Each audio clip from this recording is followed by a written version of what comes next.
হ্যাঁ দেখ না ওকে মেরে দেখ। বসে তো ছিলে এসিতে। এসে এখন চলা নাই, যে চলবে ঠিক। হ্যালো এইটাতে কেটে দাও এরকম করে। আইফোন হ্যাঁ তো ব্লগের নিউ কন্টেন্ট। আইফোন আর লাগবে না তো? না আর লাগবে না। বাপরে আমার ফোন লয় রে, এটা আমার মায়ের ফোন রে। আমি সব গরিব সরিব মানুষ লোকে। ম্যাম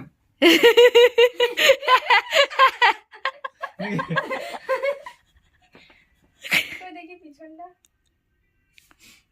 চরম। 5G কবিতা আমার ফোনে নিয়ে ওই ফোনে দাও তো। এটা আমারই লয় রে। তুই ভাবছিস আমার দাদু এটা আমাকে লাত্তে দেবে রে, আমাকে মাইরা ফেলাইবে। বিল থেকে লাভ নাই। বিলি দেখ কয় সিম